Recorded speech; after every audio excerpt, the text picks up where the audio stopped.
The biggest threat to mankind at the moment is not even food security. To me, is land degradation. Our land is getting degraded at a high rate, and that degradation has actually affected our need to meet the demands as far as food security is concerned.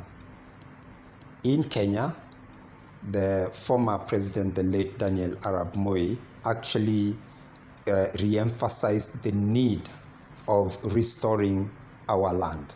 And that's why he started with Mamunyoko ya Udongo, through the soil irrigation place. He was actually the first president who actually rallied Kenyans around ensuring that we actually improve our habitats. But we've seen the other presidents that have come after him have not placed a lot of emphasis, particularly on land degradation.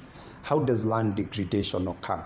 Land degradation occurs through bad agricultural practices, and land degradation also occurs through over-exploitation of resources that are within land. For example, over-harvesting of sand along our rivers contributes to land degradation.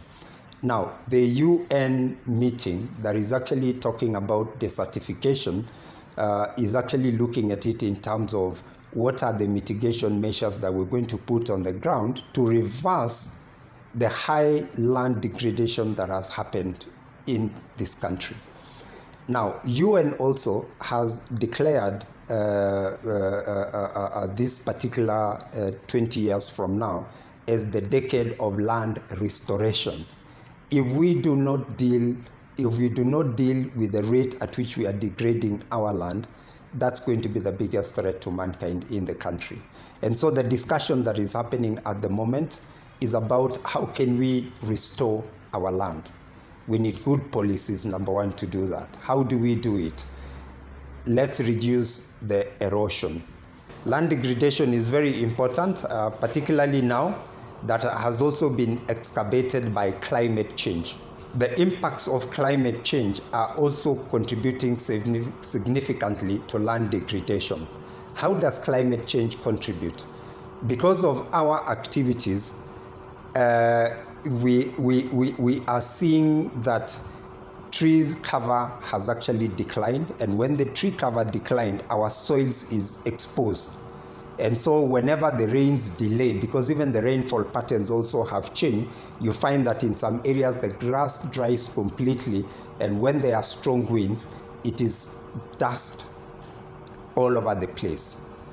And so to us, what we need to do is we need again another paradigm shift in terms of how do we reduce human activities that are actually degrading the land. Agricultural practices is one of them. And the meeting is also focusing on how do we come up with what we call sustainable agriculture principles that can be applied both by communities and also large-scale agriculture. So I think Kenya is at the prime place of actually trying to reverse its activities. In fact, when you look at the forest policy, it's talking about ecosystem restoration. With a forest approach right now, we are talking about ecosystem. In the wildlife approach also, we are talking about ecosystem-based approaches, so that we are not just talking about environment for wildlife or habitats for wildlife, but we are talking about everything in totality, including human being. So the approach of the two-prong approach is actually what is being discussed as Abidjan at the moment. Because if we don't deal with the issue of land degradation, then let's forget about food security, because crops are grown on land.